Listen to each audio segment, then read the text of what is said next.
सभी दिनों की तस्वीरें देखिए, ये 16 तस्वीरें हैं। 16 दिनों का ये आंदोलन, विरोध प्रदर्शन जो कि किसानों का है, और किसान लगातार इस कपकपाती सर्दी में खुले आसमान के नीचे बच्चे बुजुर्ग सब मिलकर के अपनी मांगों को लेकर के अड़े हुए हैं, डटे हुए, और उनका कहना है कि सरकार से बातचीत नहीं होगी बल्कि तीनों कृषि कानूनों को रद्द किया जाए, तभी आगे हम अपना ये आंदोलन खत्म करेंगे। सीधे उनकी यही मांग है। हालांकि कई राउंड की बातचीत हो चुकी है सरकार के साथ, लेकिन उस बातचीत में कोई नतीजा अभी तक नहीं निकला है।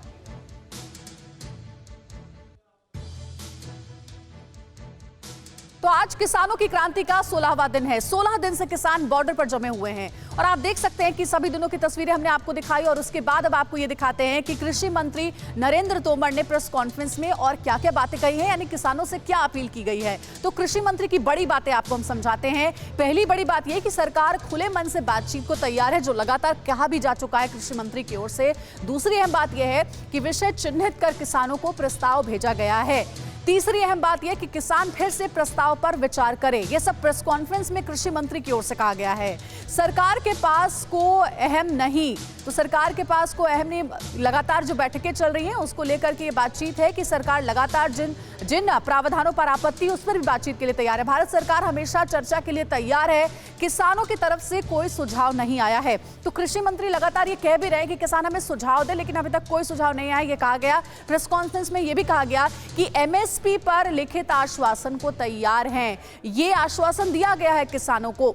कानून से एपीएमसी प्रभावित नहीं होगा, यह भी कहा गया। नौवीं अहम बात जो कि प्रेस कॉन्फ्रेंस में कही गई वो ये थी कि जमीन पर कब्जे की बात में कोई दम है ही नहीं। पहले भी कहा जा चुका है सरकार की ओर से कि किसानों के बीच भ्रम फैलाया जा रहा है, इन भ्रम को दूर करना बहुत जरूरी है। 10वीं अहम बात यह थी कि बिजली पराली पर बात के लिए सरकार तैयार है। तो प्रेस कॉन्फ्रेंस किया गया कृषि मंत्री की ओर से, और इन सभी बातों को रखा गया किसानों के बीच।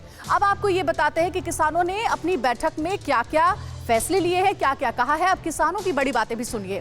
पहली बात किसानों की ओर से कही गई कि सरकार कानून को रद्द करे, चर्चा बहुत हो चुकी है। दूसरी बात यह कि सरकार शब्दों में हेरफेर कर रही है, बहकावे में हम नहीं आएंगे। तीसरी अहम बात यह कि मांगे नहीं मानने पर रेलवे ट्रैक को जाम करेंगे, जो कि बहुत बड़ी परेशानी किसानों की ओर से पैदा हो सकती है। ट्रैक पर धरने की तारीख का जल्द ऐलान होगा। 12 दिसंबर से दिल्ली की घेराबंदी और तेज होगी, यह भी किसानों ने कहा है। दिल्ली की तरफ आने वाले सभी हाईवे को भी बंद करेंगे। 12 दिसंबर को देश के सभी टोल फ्री कराएंगे। 14 दिसंबर को देश भर में धरना प्रदर्शन होगा। 9वीं बात यह कही गई कि बीजेपी नेताओं के दफ्तर और घरों पर भी प्रदर्शन किसानों की ओर से किया जाएगा। और 10वीं बड़ी बात कही गई किसानों की ओर से कि कानून वापसी तक बॉर्डर पर हम यूं ही डटे रहेंगे, यानी वो बिल्कुल मानने को तैयार नहीं है जब तक कानून को रद्द नहीं किया जाता है। सीधे सीधे उनकी यही मांग है। और इस वक्त ताजा हालात बताने के लिए, ताजा अपडेट बताने के लिए हमारे कई सहयोगी हमारे साथ जुड़ गए हैं। न्यूज़ टॉप 9 रोज सुबह 7 बजे और शाम 7 बजे सिर्फ TV9 भारतवर्ष पर।